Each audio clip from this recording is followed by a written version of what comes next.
Hello and welcome. My name is Chakshu and I'm a technical marketing engineer with Cisco Security Business Group. And in today's video, I'm going to demonstrate how to deploy FTD7 on Hyperflex.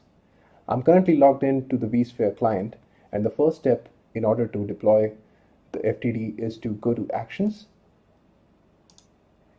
and select Deploy OVF Template.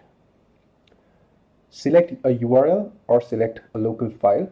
I have mine on the desktop, so I'm going to go ahead and browse to the OVF file and select the VMDK file along with it. Once selected, select the next button. Put in the virtual machine name. I'm going to put FTD demo. Select next. For the compute resource, you can either select the host that you want to deploy it on, or just select next and it will automatically do it for you. Once the validation is completed, it will ask you to review the details, make sure that you have the right image selected, select next, accept the license agreement, and select next. Over here you select the configuration deployment type. For the demonstration purpose, I'm going to select 4 cores and 8 gigs of RAM. Select next. You can select the virtual disk format. For this demonstration, I'm going to stick with thick provision lazy zeroed. You can select thin provision as well. And then select the data store where you want to deploy this FTD on.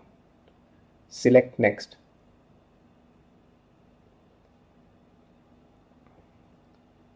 Once done, you have to map the NIC cards of the FTD to the VMware vSphere NIC cards.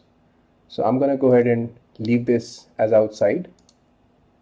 Go ahead and select management as VM network. I'll map 01 as inside, so I'll go ahead and browse for the inside interface.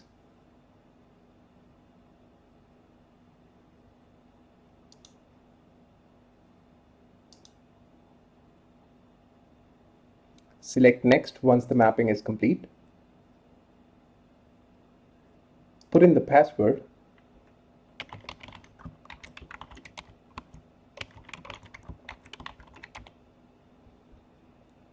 There are other settings that you can put in over here. For example, the FQDN, DNS, management interface settings. However, all these settings can be done later on as well. So I'm going to go ahead with the minimalistic details and then select next to proceed with the deployment. Post reviewing all the configuration, select finish to deploy.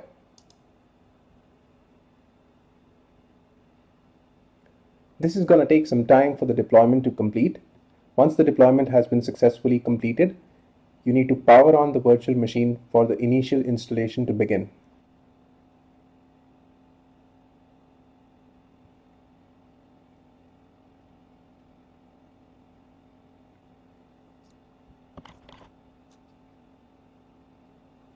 Alright, so the deployment of FTD demo has been successfully completed.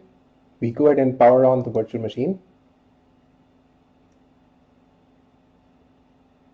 and launch the web console.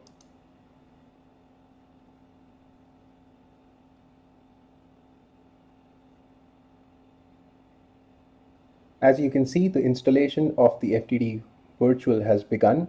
It's going to run some installation scripts as this is the first time boot. Post the installation is completed, you need to log in with the password that you entered while doing the initial configuration. And then go ahead and start configuring the Firepower Threat Defense Virtual. That's it. I hope this has been informative and I would like to thank you for viewing it.